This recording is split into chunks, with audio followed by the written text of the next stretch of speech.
Assalamualaikum warahmatullahi wabarakatuh. Selamat pagi teman-teman semua, khususnya para TKW Hongkong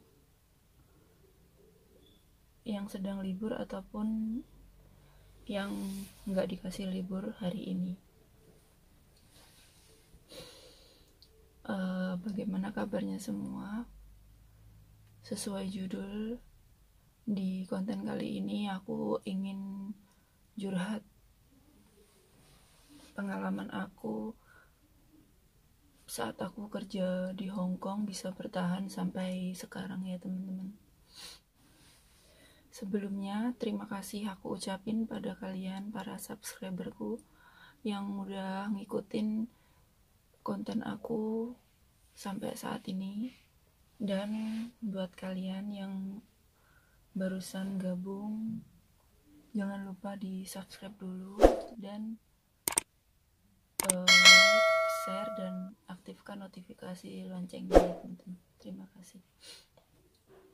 Adapun pengalaman aku kerja di Hongkong ini, itu kalau dibilang mujur, nasibku mujur ya nggak begitu juga teman-teman. Kalau dibilang nasibku itu kayak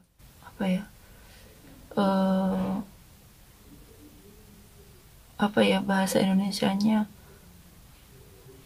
kayak menyedihkan. Kalau bahasa Jawanya itu soro gitu loh teman-teman. Masih ingat aku pertama kali masuk PT itu 2016 sampai 2017, aku lupa. Saat itu aku di PT kalau nggak salah itu bulan April apa Mei gitu loh teman-teman. Dan di PT itu kurang lebih 2 minggu. Itu yang namanya di PT pasti ada adaptasi ya teman-teman. Pengalamanku di PT itu kalau dibilang menyedihkan ya sedih sih teman-teman, karena kalian ngerti sendiri kalau hidup di PT itu kalau kita anak baru terus kita ketemu sama seniornya itu pasti, yang senior itu pasti kayak wah, kayak berkuasa gitu loh teman-teman. Terus sedangkan aku di situ kan masih masih belum pengalaman juga, umurnya masih sedikit juga teman-teman. Ya kayak yang disuruh kamu gini sama senior yang ada di PT. Belum lagi ibu PT-nya yang kadang suka marah-marah kalau kita nggak ngerti bahasa atau apa. Itu pokoknya pengalaman waktu aku di PT itu kalau diingat itu memang menyedihkan teman-teman.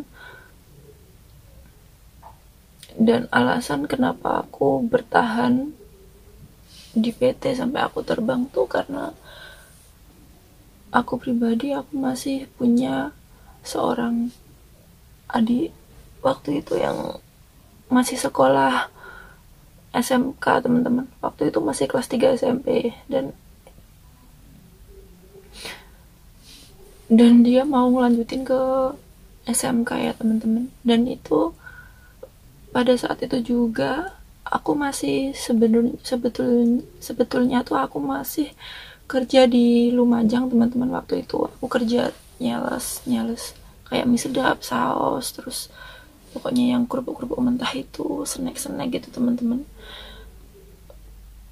Dan aku merasa gaji aku nggak begitu cukup kalau untuk mencukupi kebutuhan adikku yang bakal ngelanjutin ke SMK. Terus sama aku juga termasuk salah satu anak yang menjadi tulang punggung keluarga ya teman-teman. Pada saat tahun 2016 itu aku ditinggal seorang ayahku udah meninggal di tahun 2016, dan saat itu juga adikku juga harus melanjutin ke SMK atau SMA ya teman-teman. dan itu rasanya kayak kuat nggak kuat gitu teman-teman, karena aku aku tempatin pada posisi aku teman-teman. Aku aja lulus SMA gitu, jangan sampai ayahku udah meninggal terus adikku sampai nggak bisa ngelanjutin ke sekolah yang lebih tinggi yaitu SMA gitu teman-teman. Dan akhirnya aku waktu itu bimbang, uh, juragan sales yang di Lumajang itu juga kaget. Aku tiba-tiba itu pamit. Waktu itu aku udah nggak bisa kerja di sini. Aku kepengen ke Hong Kong gitu. Dan di saat itu aku tuh ada rasa takut gimana gitu teman-teman. Dan saat itu aku masih ingat, mbak sepupu aku, keponakan almarhum ayah tuh banyak yang nelpon aku. Pokoknya kayak nguatin gitu loh teman-teman, kayak kamu bener-bener nggak kepingin nyusul ke sini, nggak kepingin kerja di sini, mumpung aku masih di Hong Kong. Nanti kalau ada apa-apanya kan ada intinya ada mbaknya yang handle gitu teman-teman. Dan aku bimbang banget waktu itu. Terus aku waktu itu puasa, sholat istikharah juga teman-teman. Dan pada malam hari itu aku dibukakan pikiran, aku harus berani gitu. Dan akhirnya aku pamit waktu itu, eh, saat itu juga aku pamit kalau aku nggak kerja aku pengen ke Hong Kong. Dan juragan aku juga kaget semua, kenapa, apa ada masalah atau gaji nggak kurang kurang banyak gini gini gini. Tapi kan aku ngomong kalau ayahku udah meninggal dan kebutuhan keluarga semakin hari semakin banyak dan aku harus mencukupi biaya sekolah adikku. Dan akhirnya aku ke PT. Ke PT itu 2 minggu aku berada di PT, aku langsung interview, kayak ya interview cari majikan gitu teman-teman. Dan alhamdulillahnya aku, uh, masih ingat di PT itu aku ada saingan 3 orang. Maksudnya pada saat itu juga itu ada temen dua orang temen, ada 2 orang temen yang ikut wawancara gitu teman-teman. Waktu itu kalau nggak salah almarhum Zelda sama Ati Wijayanti. Almarhum Zelda itu dari Blitar juga sama kayak aku. Kalau Ati itu orang Kediri ya teman-teman. Dan Zelda itu meninggal setelah pulang dari PT teman-teman. Dia kayak memutuskan untuk tidak pergi ke Hong Kong. Dan berapa bulan kemudian itu dia kecelakaan sama pacarnya dan dia meninggal teman. Waktu itu dia meninggal, kayak udah sempet tunangan kayaknya. Terus dan wawancara 3 orang itu alhamdulillah mungkin memang sudah jadi rezekiku ya teman-teman. Langsung majikan aku ini langsung ACC. Dan aku belajar bahasa itu cuma, 1 bulanan teman-teman, belajar bahasa Kantonis. Dan pokoknya 1 bulan lebih berapa minggu itu aku udah nunggu visa teman-teman. Dan visaku turun, pokoknya aku Mei itu, April pertengahan aku datang ke PT. Terus Mei, kalau nggak salah Mei Juni ya, Juni itu pokoknya aku udah terbang ke Hong Kong itu tanggal 17 aku nyampe Hong Kong sini teman-teman.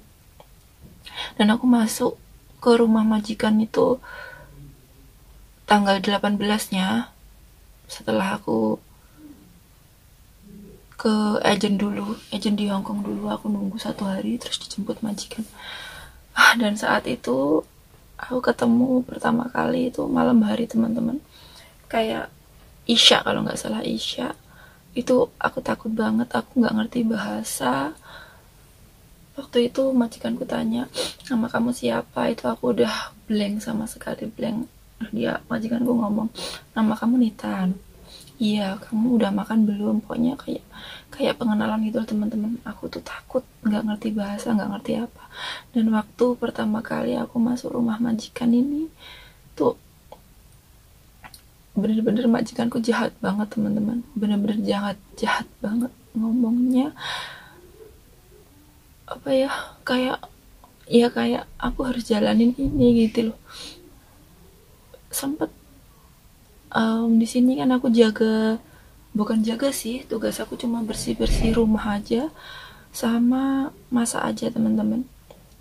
Di majikan ini cuma satu nyonya sama satu tuan muda, belum nikah dia teman-teman.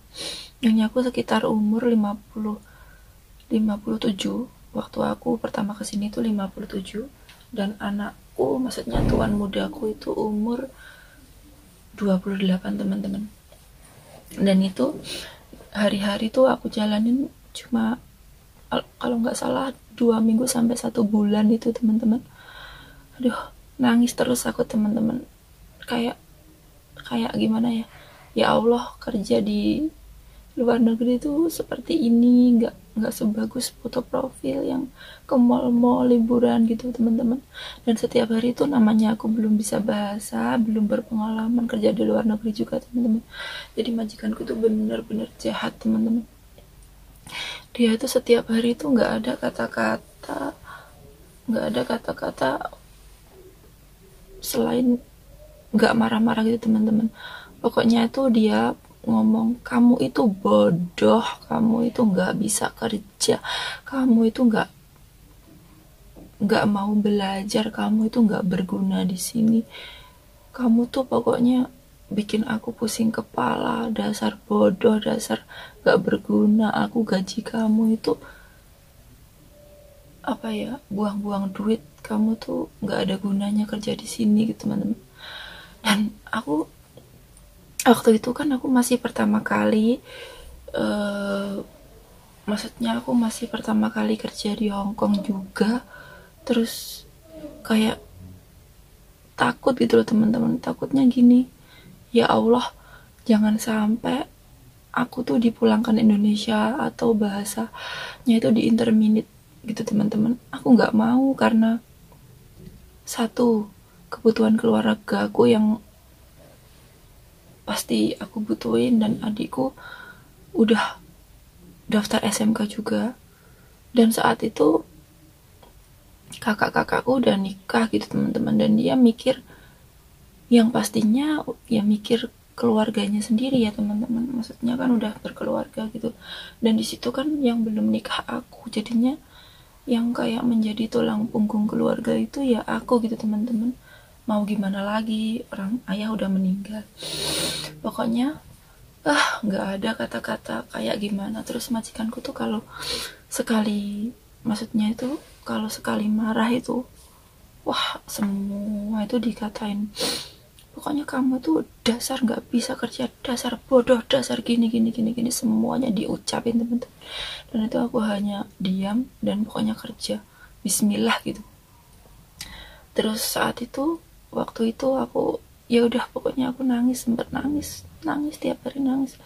Padahal di PT itu nggak boleh cengeng kan, kalau di Hongkong itu kita harus benar-benar kuat mental teman-teman. Dan aku pokoknya berharap jangan sampai aku dipulangkan ke Indonesia, jangan sampai aku di interminate. Kalau aku sampai di interminate kan bagaimana nanti ibu aku nggak ada uang, terus adikku kalau bayar sekolah bagaimana, kebutuhan keluargaku juga banyak gitu teman-teman. Dan akhirnya aku bertahan, dan alhamdulillahnya itu majikanku tuh jahat soal omongan teman-teman, kasar, jahat soal perkataan teman-teman. Pokoknya itu kamu edan, kamu bodoh, kamu gini-gini tuh udah setiap hari aku dengerin teman. Dan saat itu kan aku belum begitu ngerti artinya, dan waktu itu aku tulis teman-teman kata-kata yang setiap hari dia ucapin, kayak kamu tuh kemjon itu bahasa Indonesianya itu kamu bodoh, moyong, kamu tuh gak berguna. Terus kayak haulan, kamu malesan gitu. Terus kayak kamu itu dijajah omong nggak paham gitu juga teman-teman. Pokoknya semua dia diucapin tuh aku tulis teman-teman, aku tulis waktu libur. Aku di ketemu sama kakak sepupuku, aku tanyain ini apa sih gitu. ini artinya apa. Dan kalau ngerti artinya itu sumpah sangat sakit banget teman-teman, sakit banget, karena belum pernah masih orang tuaku itu ngomong sekasar itu teman-teman, gitu loh maksudnya. Ya udahlah, pokoknya intinya aku harus bertahan, jangan sampai aku di interminate. Dan alhamdulillah udah berjalan 1 bulan, 2 bulan, 3 bulan. Udah, aku dulu waktu pertama kali di sini tuh aku disuruh pijet teman-teman. Kalau udah selesai bersih-bersih dapur semua itu aku masih disuruh pijetin dia sampai jam 12 malam sini teman-teman. Tapi keluarga aku nggak ada yang tahu, emang aku sengaja aku privasiin biar orang tua aku nggak kepikiran juga. Dan semua itu berjalan sampai saat ini. Tapi kalau untuk masalah pijat memijat sekarang udah nggak pernah disuruh, karena kalau aku disuruh tuh kadang suka aku jahilin teman-teman, kayak aku kayak pura-pura ngantuk lah, capek lah, aku tekan sangat kuat biar dia terasa sakit gitu teman-teman, bener. Dan akhirnya aku nggak disuruh sekarang. Dan semua itu berlangsung apa ya, maksudnya aku berlangsung kerja di sini alhamdulillah tuh nggak terasa teman-teman. Padahal kerja di sini tuh nggak pernah bisa menghargain jerih payah cece-nya gitu teman-teman. Aku kerja bener itu nggak dipuji, aku kerja salah itu dicaci maki gitu teman-teman. Dan di sini aku nggak cocok sama majikanku cewek teman-teman, yang janda. Dia janda, ditinggal mati sama suaminya tahun 2016, suaminya meninggal katanya. Jadinya mungkin dia kayak kangen gitu anaknya. Di sini anaknya 3, yang 2 udah menikah, udah punya rumah sendiri, dan yang 1 masih di sini, masih belum nikah tapi udah punya pacar teman-teman. Dan aku bertahan di sini karena biarpun majikan jandaku itu jahat, masih jahat jahat tentang perkataan atau omongan, tapi dia itu enggak, maksudnya itu dia hak-hakku itu dia kasih gitu teman-teman. Kayak jatah sarapan aku dikasih, jatah libur aku dikasih, terus apa, gajian itu nggak pernah telat gitu teman-teman, nggak pernah telat sama sekali. Dan anakku, maksudnya anaknya majikanku itu baik teman-teman sama aku. Maksudnya dia selalu minta maaf sama aku, maaf karena sifat orang tua aku memang seperti itu, maaf kamu telah sabar menjaga gitu. Dan akhirnya aku tuh bertahan di sini karena majikan cowok aku itu teman-teman, dia baik banget, nggak pernah bentak aku, nggak pernah nyuruh aku. Pokoknya dia tuh pengertian banget teman-teman. Sama pacarnya, kalau di sini si Uce loh, yang apa, pacarnya itu si Uce kalau manggilnya. Si Uce itu ya juga pengertian banget sama aku teman-teman. Dia tuh kayak ngerti sifatnya majikanku, pokoknya jahat, nggak bisa menghargain pekerjaannya gitu. Kayak ada yang memberatkan kenapa aku harus bertahan di sini gitu teman-teman. Dan alhamdulillah semua ini aku jalanin sudah 4 tahun teman-teman. Hampir kurang berapa bulan ini 4 tahun. Dan gak tahu aku bakal nambah atau enggak. Mungkin insya Allah enggak, akan pulang terus aku teman-teman. Tapi aku belum ngomong sama majikanku. Aku bertahan di sini karena 1, aku diberi kamar sendiri dan dibolehin sholat teman-teman. Terus kalau masalah dicaci maki setiap hari itu udah nggak aku apa ya, pikir lah teman-teman. Sempet aku mikir banget, itu malah menjadi kesehatanku down teman-teman. Kayak aku nggak nafsu makan, terus kayak nangis terus gitu teman-teman. Dan yang membuat aku semangat itu ini demi masa depanku, demi adikku. Dan alhamdulillah adikku sekarang udah lulus SMA juga, udah 1 tahun kemarin udah lulus. Dan ya udah kayak nazarku untuk menyekolahkan adikku sampai minimal SMA udah terpenuhi alhamdulillah. Dan biar ayahku juga tenang di sana, karena Aku aja lulusan SMA, aku nggak mau kalau adikku itu sampai SMA aja nggak bisa ngelanjutin itu teman-teman. Pokoknya untuk para TKW, apapun masalah yang kamu hadapi, tetap semangat aja. Buat mbak-mbaknya, ingat tujuan awal kita di sini, yaitu ngumpulin modal dan mencukupi kebutuhan keluarga ya teman-teman. Ya emang kalau untuk sekarang tuh kalau aku dipulangin Indonesia atau aku di intermediate, aku malah suka teman-teman. Maksudnya aku nggak takut. Majikanku itu jahatnya itu ngomong, wah, ngomong udah nggak enak lah pokoknya, setiap hari tuh nggak pernah enak, tapi kan dia nggak mau intermediate atau mulangin aku ke Indonesia gitu teman-teman. Ya itu, tapi kok anehnya itu memang sifatnya dia seperti itu mungkin teman-teman, dan dia itu nggak berani intermediate teman-teman. Jadinya itu ya udah aku jalanin pokoknya. Aku yakin semua ini bakal ada hikmahnya gitu teman-teman, dan alhamdulillah aku udah sedikit bisa ngebahagiain uh, keluarga dan orang tua aku. Maksudnya aku udah sedikit bisa membantu apa ya, kekurangan orang tua aku gitu teman-teman. Orang tua aku nggak perlu kerja kayak kerja ke kebun atau apa, nggak pernah. Ya sampai semua ini nggak terasa udah kurang berapa bulan aku udah finish, dan aku nggak nambah teman-teman karena udah nazarku untuk nyekolahin adik udah terpenuhi juga. Harapanku ya aku ingin pulang menikah, semoga diketemukan dengan calon imam yang benar-benar tanggung jawab lahir dan batin, dan apa ya, kayak semua ini bakal ada hikmahnya gitu teman-teman. Pokoknya di majikanku ini nggak pernah bisa ngehargain jerih payah cecenya gitu teman-teman.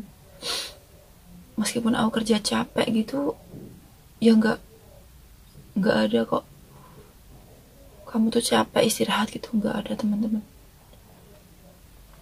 Yang namanya majikan tuh ya beda-beda teman-teman. Bersyukur saja buat kalian yang punya majikan yang apa ya, mau ngehargain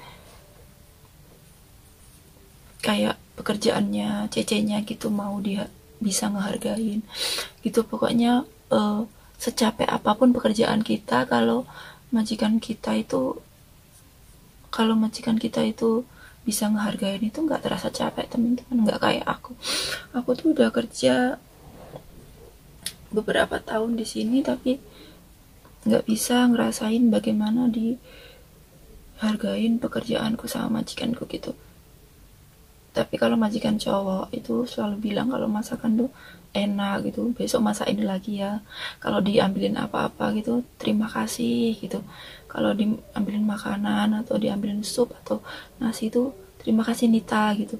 Kalau majikanku yang janda itu, dia nggak pernah sama sekali nyuruh aku, nggak pernah ada kata-kata tolong, nggak ada. Aku ambilin apa nggak ada kata-kata terima kasih atau emkoy gitu, nggak ada. Pokoknya ya memang mungkin sifatnya seperti itu teman-teman. Apa ya, kayak ya udah intinya cukup dijalanin, disyukurin, dan yakinlah bakal ada hikmah untuk semua ini gitu teman-teman. Ya seperti itulah. Kalau yang namanya terkekang tuh, jujur aku merasain terkekang di sini kadang tuh teman-teman. Belum lagi kalau majikanku itu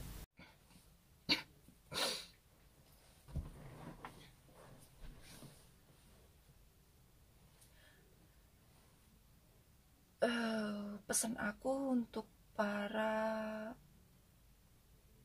pahlawan devisa, para TKW, tetap semangat, tetap tabah, sabar, tawakal. Ingat tujuan pertama kalian pergi ke luar negeri. Semoga kalian sukses semua, dan pokoknya semua segala sesuatu harus dijalanin gitu aja teman-teman. Lupakan caci makian majikan kalian. Dan kadang tuh aku juga miris juga dengan para netizen yang selalu mencibir para TKW, padahal dia sendiri tuh nggak bisa ngerasain bagaimana, maksudnya itu bagaimana resiko seorang TKW teman-teman. Bener-bener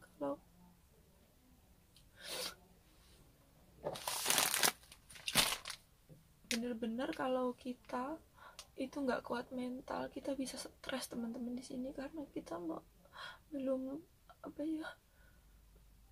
belum lagi kita ada masalah keluarga, atau kita capek, atau kita sakit gitu. Belum lagi kalau yang ada jaga anak nakal gitu, terus belum ada kesalahan atau majikan yang nggak bisa menghargai kita gitu.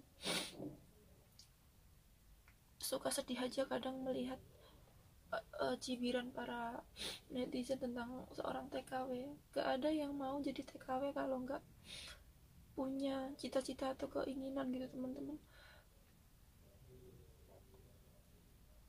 Pokoknya pesan aku buat para TKW, tetap semangat, jalanin dengan ikhlas. Yakinlah bakal ada hikmah di balik semua ini gitu teman-teman. Tetap semangat, kuatin mental, jaga diri, jaga kesehatan, makan yang teratur, dan jangan lama-lama kerja di Hongkong. Ngati-ngati lan setiti, karena gak selamanya kita di Hongkong terus ya teman-teman. Aku gak mau nangis, karena nanti malah kalau aku nangis malah banyak yang gak suka atau lebay gini-gini. Gak usah, gak perlu. Pokoknya salut, aku pribadi salut dengan seorang TKW. Dia jauh dari keluarga, pasti rindu, pasti kangen, pasti dia pernah merasain bagaimana rasanya dicaci maki, gak dihargain sama majikannya. Bersyukurlah buat kalian para mbak-mbak yang punya majikan baik atau dicukupin kebutuhannya dan bisa menghargain jerih payah kalian bekerja di sini. Kalian bisa bersyukur, wajib bersyukur. Pokoknya tetap semangat buat para TKW Singapura, Taiwan, Hongkong, ataupun TKI semuanya. Semangat, bismillah, jalanin, bersyukur. Dah itu aja. Pokoknya kalau inget masa-masa awal aku di sini tuh udah sakit tapi udah nggak terasa. Toh aku udah 4 tahun di sini teman-teman, nggak terasa banget. Aku udah mau finish juga. Ya udah, terima kasih buat kalian yang udah mampir ke channel aku. Jangan lupa like, subscribe, share, and aktifkan notifikasi loncengnya biar kalian gak ketinggalan dengan video-video aku selanjutnya. Dan tetap semangat buat para TKW di luar negeri. Semangat, semoga sukses selalu. Semoga sukses selalu mendampingi kalian ya mbak-mbak TKW. Cayo. Ya udah, assalamualaikum warahmatullahi wabarakatuh, and bye bye.